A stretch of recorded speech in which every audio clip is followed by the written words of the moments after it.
Hello，大家好，平安。今日係2號11月，2025年係星期日。今日係一個好特別嘅日子。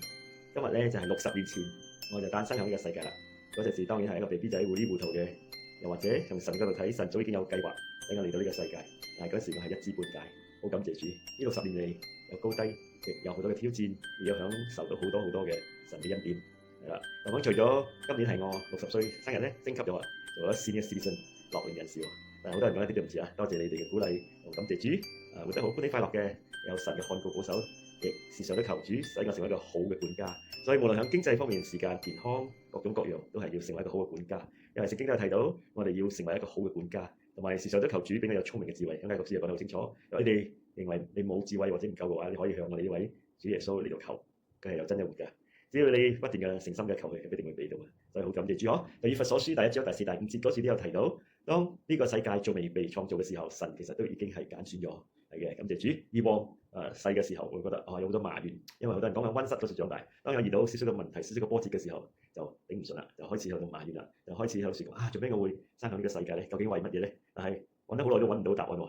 感謝主啦嚇，有機會去到新加坡讀書，又有機會認識主耶穌，亦好多謝Joseph爹呢位弟兄啊，帶我去教會，使到我能夠亦通過好多黃烈超牧師嘅講道，嗰陣時係卡帶嘅。咁我有一日去嚟到新加坡呢個 Evangelism Lighthouse Evangelism 嗰時開佈道會，我就接受咗耶穌，係3月20號1986年，所以真係㗎，我可以講係算係40年啦嚇，容易記啲感謝主啦。其實足足咧係39年啫。好啦，咁除咗呢樣嘢咧，我都好感謝主嗬，因為佢喺我生命嗰時有一個奇妙嘅計劃。耶利米書29章11節就講到嗬，佢有生命有計劃係咩計劃咧？一個有將來嘅係一個好嘅計劃啦。所以咧當時咧我就唔清楚糊裡糊塗啊，哇！聖經我歷史書喎，我記得我中學嗰時考歷史係零雞蛋㗎，唔怕同大家講。所以係咪要讀聖經啊？信得耶穌，哇！真係拗晒頭啊！所以感謝主嗬，但係不斷嘅經過將近40年嘅磨練啊，終於明白，特別喺呢一個經節，神有一個奇妙嘅計劃喺我生命嘅，係有一個美好嘅前途嘅。除咗呢個經節咧，我記得好清楚。當我讀到約翰福音10章10節嗰陣時，我非常嘅喜歡呢個經節啊，因為聖經講耶穌嚟到俾我哋生命更豐盛嘅生命。哇，好嘅嘢邊個唔愛咧？尤其是我覺得活住一生，如果係歡喜快樂嘅，咁就往遲一生啦。所以嗰陣時我就認為呢啲嘢係好重要，我就認為一定要有豐盛嘅生命。咁我經過40年啦，今日我想同大家分享咩叫做真嘅豐盛嘅生命。好啦，講到豐盛嘅生命咧，究竟係咩豐盛嘅生命咧？但係我細時嗰陣時係我成長喺一個好幸福嘅家庭，每個星期日都去酒樓食嘢嗬，甚至乎有時去到大鐘檔啦食大頭蝦除咗之外咧就係國記啦，食蟹啦，都好多謝神將我放喺呢個家庭我嘅父母都好痛錫我哋，都係俾到好多嘅。但係咁係咪算得豐盛嘅生命咧？原來除咗物質嘅享受俾我真正認識嘅豐盛嘅生命，對我嚟講係施比受更為有福啊！成為一個最細嘅喺屋企我淨係識得攞嘅咋，我唔識得去俾冇機會俾我付出，我亦冇咁嘅念頭。總言之係咪有得幾多就享受幾多，有得幾多就攞幾多，最好唔好叫我做嘢，就算叫我做嘢都好，我會做到一半我就冇耐性啦，就交俾我哥我姐佢哋去做啦。所以係咪嗰陣時真係覺得哇呢種生活係唔錯喎，有得卸膊就卸膊，有得推就推，所以就認為咁樣係一個好嘅生命啦。咁究竟係唔係咧？當我做人做咗60年啦，信耶穌信咗40年啦，咁我真正學到豐盛嘅生命咧，真係聖經所講嘅施比受更為有福，係啦，施比受更為有福。因為做咩咧？當我哋付出嘅時候，我呢幾年真係學習付出，我係刻意學習付出。因為雖然信咗耶穌40年，但係我生命我可以大膽同你講，唔怕失禮，係好枯乾啊！做咩咧？一味想攞想接受領受越多越好。所以咧，聖經嘅教導唔係咁樣㗎嘛。頭先我講到聖經嘅教導係要施比受更為有福，所以係咪我得到福係只不過係好少嘅？但係今時今日又唔同喎，神真係賜俾我，所以我年頭就講開啦嚇。今年我60歲，我一定要係咪要成年都慶祝啊？淨係慶祝一日邊度夠啦？又咁好玩，又咁中意開心又喜樂嘅人，所以係咪最好每日都係慶祝生日？所以咧我就定義落嚟就講有好玩嘅地方去，有好食嘅嘢，嗰日就係我生日啦。但係神真係冇虧欠，神嘅祝福真係臨到落嚟係多到滿到瀉。所以而家我就學習咧點樣嚟到去分享，學習點樣嚟到去施比受更為有福。原來真係嘅喎，我哋要俾出去係咪真係要有信心啊？因為以往金錢就係我位神做咩講咧？因為我依靠佢嘛，我覺得冇開到人係真係萬萬不能。雖然錢咧唔係萬能嘅喎，冇開到人，你唔好見我幫人借女喎，你要睇面色，唔好搞笑，我又冇本事還啱冇？所以係咪千祈冇？所以咧我就要捉緊啲錢啦，捉到佢緊。原來將我不斷嘅咁樣嚟到捉緊嗰啲錢去慳使慳用，唔捨得買一樣嘢都會諗過度過嘅時候，不知不覺梗係唔多唔少會儲到一啲啦。但係係咪滿足到我咧？又唔係嘅喎。當我年紀越嚟越大，即使嚟講難聽啲，我頭近啦。所以我今日生日，我哋基督徒係唔會辦單嘅，因為生命係掌握喺神嘅手中。佢幾時要我生喺呢個世界，都係神嘅美意。咁我咧有一日佢叫我離開呢個世界，我都唔會怕㗎，因為聖經講咩啊？我哋天堂有份啊！信耶穌嘅人就係一個好好嘅禮物啦，就係有呢個永生。就係有神所俾我哋嘅呢個成為神嘅兒女。所以咧，基督徒有唔有問題？梗係有啦，因為神通過啲問題俾我哋學習磨練嘛，俾我哋睇到佢嘅愛係咪咁真嘅，佢嘅可以信靠佢係咪咁真實嘅。所以咧，講翻頭先啦，從1月到而家11月2號啊，今日我生日啊，再次強調嘅好多祝福啊，冇諗到嘅，超過我所求所想嘅真係嘅，我心好想愛好中意嘅咩嘢咧？就係好多，其實其中一樣就係車啦，但係神真係俾到我只不過係一個簡單啲嘅一個可以方便嘅交通工具，但係神俾到我超過嘅，真係嘅。無論物質，無論食物，無論係我心所愛嘅。有啲人會講聖經係會講咩啊？你所需要嘅神會俾到，但係咧我又貪心啲喎。我講神不單止會俾我哋，或者俾我有需要嘅，甚至乎我喜歡嘅、我愛嘅嘢，神都會俾到。但係有個條件嘅喎，點講佢啊？呢個條件好簡單嘅啫，順服咯，聽話咯。神叫你做1，我哋又唔好做2咯，係咪？當咁樣順服嘅時候，對神有信心嘅時候，哇！真係福建話講集未撩所以咧真係集未撩就要同你分享集未撩到可以係咪成為一個施比受更為有福啊？咁我仲學習到另一個寶貴功課係咩啊？你知嘛？就係呢個要受信靠啦。就係點樣咧 ？Be contented，知足常樂。知足常樂係點講咧？知足哇！如果我有一部好靚嘅車，咪知足常樂咯。但係咪常常都喜樂咧？又唔係嘅喎。可能我過一段時間就唔開心啦，或者我未去過某個國家，心好想去嘅，咁我得到去，我咪好開心咯，我咪好知足咯。但係唔係短暫嘅。咁學到個秘訣點樣能夠真係知足常樂咧？原來係要不斷嘅去依靠我哋呢位真神耶穌。係啦，以往我有唔有依靠？有，但係我諗透啊，自己搞唔掂啊，有病痛啊，有問題嗰時啊，咪求咯，祈禱啦，好認真㗎啦，親近神多啲啦。但係好唔明白呢個經節，你講知足常樂，我哋活在呢個世界會知足咩？因為受到好多嘅引誘嘛，係咪啊？物質上好似講車啦，我最中意車㗎啦，每次都會出新款㗎嘛，係咪啊？車會舊㗎嘛，點樣咧能夠滿足到咧？就係好難㗎。仲有有時我哋睇到人家有，我哋又想有。如果你不斷去追求呢啲嘢，多錢都唔夠㗎。但係咧，而家我就學到啦，知足常樂就係不斷嘅依靠神。就係大小事都好，我放唔得低嘅嘢，我憂心嘅嘢，我煩惱嘅嘢，就甚至乎神祝福開咗我嘅嘢我短暫嘅歡喜快樂，但係最終我都唔開心。但係點咧？而家我就將我嘅視線係啦，我所憂心嘅，我所憂愁嘅，我唔滿足嘅嘢，我全部交俾主啦，我依靠佢啦，我係真正嘅依靠佢，係真正嘅信靠佢，唔係短暫嘅，係不斷嘅要提醒自己，不斷嘅操練。所以咧就係真係有嗰種滿足。但係你講咁，你仲會唔會唔開心嘅時間？會嘅，我係人嚟㗎，我有情緒㗎。有時俾人激到吹到脹都算。我都會發火嘅，有時天氣太熱哇，做嘢又唔順利嗰時，我都會唔開心嘅。但係咧，當我平靜親近主嘅時候，我會回想翻，我要學知足常樂喎，所以咧就繼續信靠啦。我能夠做嘅，我去做；我不能夠做嘅咧，我就咧依靠耶穌咯。所以除咗我今日去分享，我今日足足可以做樂齡人士60歲信得耶穌就40年，仲有一樣嘢要分享係啦。因為在1986年我信得耶穌嘅時候，我喺新加坡我睇到一個福音船有兩堂嗰時，一個 Doulos， 一個 Logos。係啦，我就睇到我就好開心。哇！如果我可以坐喺上船，全世界咁樣去傳福音，入邊有圖書館，有賣書嘅，有課程啦。我想成為一份子，成為一個宣教士。但係咧，到今日有實現到，有上到船啦，冇啊。但係神真係有嘅美意嘅。我終於咧就接受我呢個嘅神委任我啦，做一個宣教士啦。I'm a missionary from today onwards。做咩咧？唔係我叻，唔係我本事，因為我跟住按着神，因為種子放落我心，神嘅愛，神嘅平安喜樂，以及對失散嘅靈魂有負擔，有一個憐憫嘅心，俾我學習到。所以咧，我就願意同自己講。以往做咩我唔要接受呢個挑戰，唔可以接受呢個工作我同上帝講如果我老開埋翻嚟冇地方住點好啱唔啱哇！我哋好窮咁又要揾嚟施捨，我唔想過啲生活所以咧我就咧推咗佢啦，我就咧用自己嘅方法啦。但係神好信實通過呢40年，感謝主，我有間屋有瓦遮頭，係咪好大間嘅？唔需要嘅，原來喜樂係從心中發出嚟嘅，有一間夠我用嘅，可以宣教過後翻嚟可以休息，可以享受神嘅同在，就已經好足夠嘅。不單止係咁啦，其他嘅神都供應啦，無論係金錢健康喜樂最重要啦，平安啦。因為我相信，如果我做一個宣教士，我會做得好辛苦嘅時候，我帶唔到平安喜樂俾人哋，我心係酸嘅，我可以扮笑，扮得幾耐啫，人哋會感染到噶嘛，知道噶嘛。但係因為好歡喜快樂嘅去活出嚟，真係不一樣去到邊處都好人哋都感受到感染到神嘅靈住在我生命中，我有喜樂，我有平安，有主嘅愛，咁又真係唔同啦。所以咧呢個就應驗咗咩就係馬太福音28章19至20節，就係神講呢個嘅。The Great Commission 係啦，呢個大使命啦，就係要向全世界嚟到傳福音，要去到四周圍傳福音咧，係咪需要去 travel 遠嘅近嘅都要去都感謝主啦。上個星期都有人邀請我去台灣，所以我明年我而家宣告先5月份我去台灣宣教，咁都係我負擔啦，感謝主啦。都曾經有去過印尼都有去過呢個泰國密洞同埋其他地方宣教。咁馬來西亞唔使講啦，你去過好多地方啦。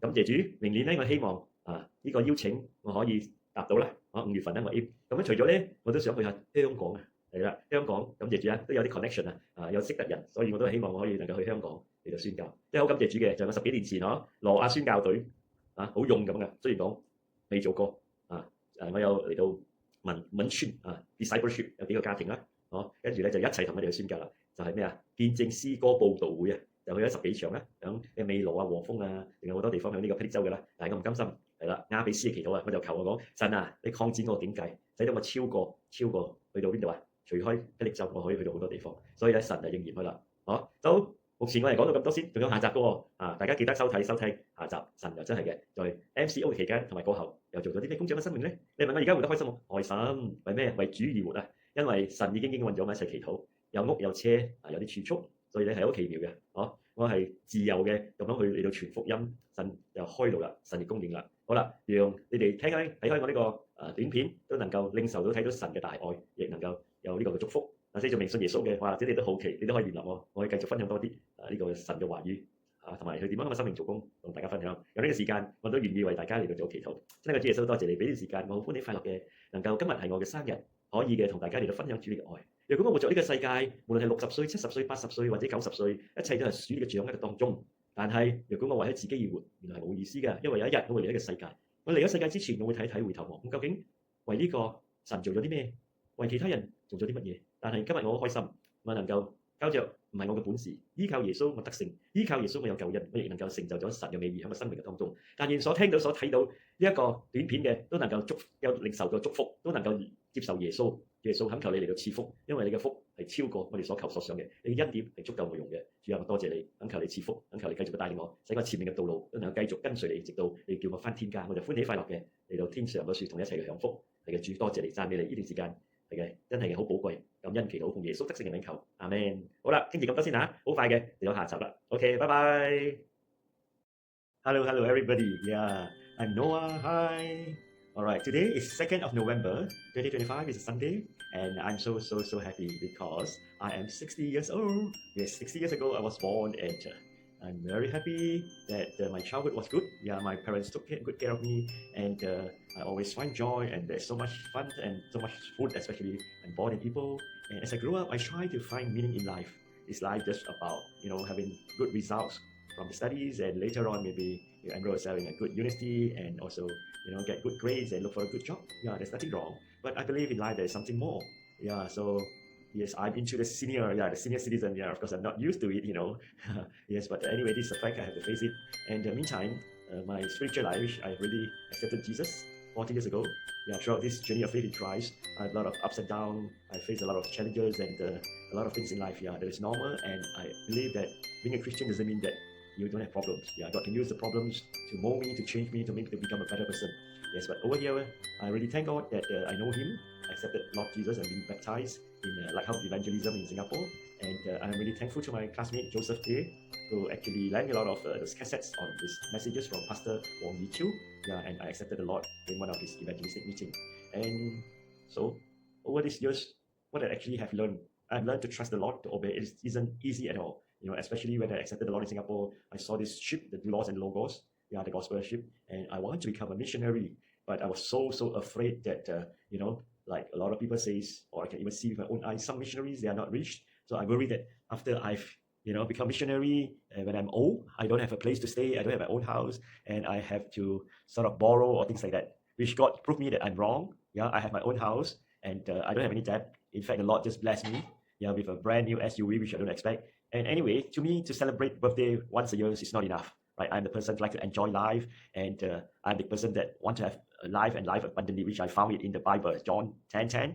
Jesus says He's come, right, to give life and life abundantly. But it's not over 1 or 2 days. It's over almost 40 years that I've learned the lesson, and I've learned to trust God, and I'm contented now. Not because I have all the material things, yes, which I needed, it so much, but on top of that, life, there's always challenges, right? I'm contented because I have learned to trust God continuously, right? In the past, I trust Him. I learned to trust Him when I have trouble, when I face an issue, right? But actually, I have to trust God, every moment of my life, because there's so much of trouble in this world, in this fallen world, right? So I'm thankful that actually, based on the Bible, the book of Ephesians, chapter 1, verse 4-5, says that chosen before the foundation of the world. Yes, I've been chosen. I thank God that He has chosen me, right? Yes, of course, He gave me the freedom to accept Him, as my Heavenly Father, and I become a child of God, and I enjoy the eternal life. And Jesus prepared a place for me in heaven. Yeah, I'm thankful for that. And I'm also really thank God for this wonderful plan for my life. It is stated in the Bible, the book of Jeremiah, chapter 29 and verses 11. Yeah, in God has promised me there's hope, and God promised me that I have a future and a good one. Yeah, so whatever I'm facing in the world, yeah, it's just temporary. Yeah. So what is important is I must hold on to God's promises, and I thank God. And finally, I accepted, yeah, this assignment, that being a missionary, all right? Yeah, as I said earlier, I'm so afraid that I don't have enough to spend, even though the Bible says, well, God will provide all needs. But I told God, I believe that you provide my whatever I want, right? As long as I am obedient, as long as I follow you closely and do your will, right? So thank God, because of my faith, and God actually, was so good to me. Yeah, He granted me my heart's desire and all the things that I want, right? And to fulfill this, in the New Testament, the book of Matthew 28 and verse 19 to 20, the Great Commission. All right. So thank God I have been celebrating my birthday since January until now. Yeah. And it was wonderful. And not only that, not only God has blessed me with a lot of material things and even travels to the Vietnam and Taiwan this year. And I also have an invitation, right, to go to Taiwan for a mission trip next year in May. So I'm looking forward to all these mission trips, far and near. In fact, I've been to several places in Malaysia, not all of them. Yeah. And also I've been a missionary, a part-time, on a mission trip to the Indonesia, and also Thailand, Betong, and Danok, right? But I believe God will use me more as I'm willing to surrender my life to Him, because to me, life is meaningless unless and until I walk. What God has planned for me, I follow Him. I walk together with Jesus, who is leading me in front of me. Then life become meaningful. It makes sense. I want to become a blessing to others as God has blessed me richly. So I pray to God. I say, just serving the blind. It has been almost 3 years. Yeah. So that is not enough. Even some people may have an idea that, oh, I'm great, because I sacrifice my time. I'm going to, like every Saturday, I go to Kuala Lumpur, taking a 5 a.m. train and reach there at 8. And I attend the AOB Chinese at 9:30. And after that, same day at 5, I attend the English service as a volunteer. As sometimes they invite me to speak as well. And whatever it is, I thank God for this opportunity that I'm able to serve. Yes, I see their needs, right? And when I serve, it's really filled of joy, because, yeah, the joy of the Lord is my strength. So I am not happy just serving the blind. Yeah, I'm not happy just serving the blind. So I ask God for more, and the Lord opened doors for me. In fact, these few weeks especially, the way God answered my prayer was so, so, so wonderful. I meet people that I never met before. I don't even know them. But through a special meetings or prayer meeting, that I get to know them, even people from Taiwan, people from all over the place, now they have been my prayer partner as I go. Yeah, they pray for me. And I tell the Lord, I say, I don't want to go alone. Yeah, I want to have partners, because when Jesus sent his disciples out to share the gospel, they go 2 by 2. So the Lord is so good. He will provide me with Pastor Pauline, which is going to Segamat. Yes, Segamat. There's a church, there's a rehab center for the drugs addicts, and there are also nursing home. Yeah, I'll be going there for 3 days, 2 nights to minister to the people there. And meantime, I just came back from Ayah Kuning, and the Lord opened doors for me that I also was ministering at Sungai Durian, which is 3 kilometers away from Tanjung Tualang. Yeah, and also beside Ayah Kuning, Sungai Durian. I also just came back from Balik Pulau 2 weeks ago. Yeah, but normally what I do is I go and do some visitation to the people at the village, and I also the whole meetings. Yeah, then I'll invite them, then I will preach the word, and also lead them in worship, as well as pray for the needies. Yeah, so this is how normally I go about it, and I'm thankful for God to open so many doors and so many churches, and the pastor has invited me. Even the 2024 Easter service, I've been invited to a church in Chemo. Yeah, right. So praise the Lord. The Lord is so good. The Lord really blessed me. I told the Lord that you have been a blessing to me, and I also really want to be a blessing to others, and ask God to open doors for me.